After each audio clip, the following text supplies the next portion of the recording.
Romanos capítulos 4 al 6. Qué bonito es creer, y qué bonita es la fe y qué bonito es confiar en Dios, porque al final esa fe es esa confianza ciega en Dios, en que Dios va a hacer aquello que ha prometido, aun cuando no lo vemos. Entonces, aquí lo que nos empieza a contar es un ejemplo de fe, que fue Abraham, uno de los padres de la fe. Y vemos cómo él, aun sin ser circunciso, porque esto se lo estaba explicando a los judíos, de que no necesariamente para salvarte necesitabas ser circunciso, sino que lo que debías de tener era fe, como tuvo Abraham, porque Abraham, cuando se cumplió aquella promesa que Dios le hizo, aún no estaba circunciso. Entonces, qué bonito es cómo Abraham en ningún momento duda de Dios a pesar de lo que le dijo, porque humanamente lo piensas y dices, ¿pero cómo va a ser esto posible? Pues sí, porque para Dios no hay nada imposible, como vimos en Lucas, cuando el ángel anuncia a María que va a concebir a Jesús y le dice, tu prima, que era estéril, va a concebir un hijo, porque no hay nada imposible para Dios. Y así es, o sea, a Abraham le sucedió lo mismo, que Abraham llegó mucho antes que María e Isabel. Abraham llegó de los primeros, entonces su esposa Sara era estéril y no podían tener hijos, por lo que una de las promesas que Dios le hizo es que tendría hijo. Y claro, esto pues a primera vista es difícil de creer, o sea, que a tan mayor edad, a tan avanzada edad suceda esto, pero repito, no hay nada imposible para Dios. Y si Dios dice algo, Dios lo cumple. No es como nosotros, que muchas veces podemos decir algo y no cumplirlo, sino que Dios es firme y es fiel a su palabra. Entonces, también se ve esas referencias que hace San Pablo a la Escritura, de ese conocimiento que él tiene, que dice, creyó Abraham en Dios y le fue reputado como justicia. O sea, Abraham fue reconocido justo por haber creído a las promesas divinas, aun siendo incircunciso. Entonces, vemos cómo él recibe finalmente la señal de la circuncisión como sello de la justicia que viene de la fe. Y es el padre de tanto de los circuncisos como aquellos que no están, de los incircuncisos. Recibe la promesa de ser herederos del mundo por la justicia que viene mediante la fe. Y dice que para que fuese un don, la promesa tenía que depender de la fe para quedar asegurada.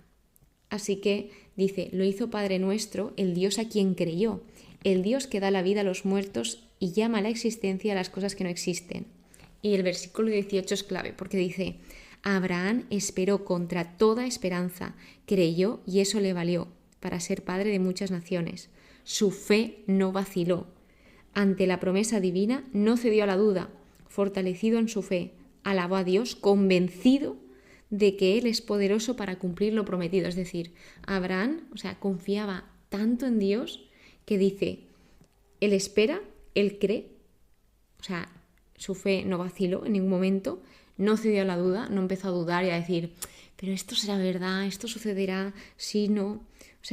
Fue fortalecido en su fe y además estaba convencidísimo de cómo Dios era y que Dios lo iba a hacer. Y luego habla de Jesucristo, dice, quien fue entregado por nuestros pecados, pero resucitado para nuestra justificación. Todo lo hizo por y para nosotros. Cómo destaca ese amor.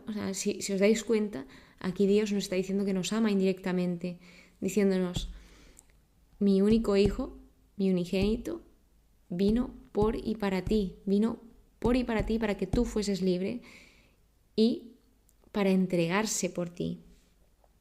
Entonces, este caso de Abraham ilumina a los cristianos y vemos cómo la salvación es un don gratuito de Dios, no algo que se gane por obras humanas. Y Sara es un ejemplo de cómo confiar en Dios incluso cuando las circunstancias parecen imposibles. Así que en el capítulo 5 empieza un nuevo apartado que se llama de la justificación a la salvación. Y dice la justificación, prenda de la salvación. Dice, el único orgullo del creyente es la esperanza. Está en conexión con la fe y la caridad, que le dan una seguridad y constancia inquebrantable. Y hay algo que subrayé e incluso apunté tal cual en mi estudio, y es, nos gloriamos hasta en las tribulaciones, sabiendo que la tribulación engendra la paciencia, virtud probada, la virtud probada esperanza, y la esperanza no falla, porque el amor de Dios ha sido derramado en nuestros corazones por el Espíritu Santo que nos ha sido dado. Que esto se dice en la misa, este último versículo. En ocasiones, antes de rezar el Padre Nuestro, se cita este versículo: el amor de Dios ha sido derramado en nuestros corazones por el Espíritu Santo que nos ha sido dado. Y esto es precioso, el cómo de las tribulaciones, de pues aquellos baches que tiene la vida, pues vamos, gracias a ellos, o sea, no todas las tribulaciones tenemos que verlas como malas, sino tenemos que verlas como oportunidades, porque si no nos vamos a amargar. Y aquí te está diciendo, en las tribulaciones se engendra la paciencia, la virtud probada y la esperanza. Y te acaba diciendo, la esperanza no falla. Así que la prueba de que Dios nos ama, o sea, literalmente escrito, es que Cristo, siendo nosotros todavía pecadores, murió por nosotros. Él nos pondrá a salvo de la ira divina. Aun siendo enemigos, fuimos reconciliados, y te vuelve a repetir que nos salvará mediante su vida. O sea, la redención en ningún momento se debe a nuestro mérito de es que yo he hecho todo esto, entonces gracias a eso soy salvo. No. O sea, la redención se debe al amor misericordioso de Dios por nosotros. Y luego pone la figura de Adán y la figura de Jesucristo, porque la figura de Adán pues trajo el pecado al mundo, y Jesucristo lo que trajo fue gracia y la vida. Así que dice, como la muerte, el pecado recae sobre la humanidad por la falta de su primer padre.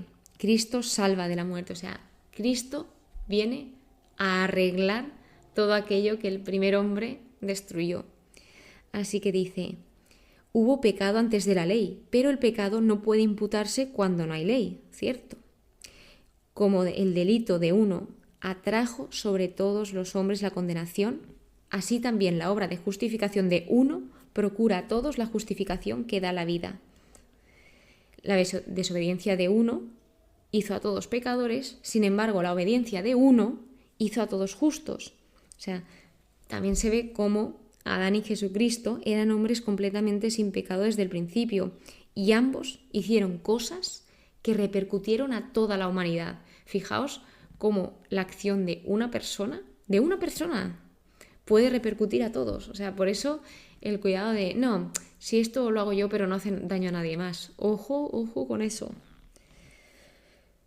Y por último acaba con un versículo brutal, este capítulo 5, que es: la ley intervino para que abundara el delito, pero donde abundó el pecado, sobreabundó la gracia.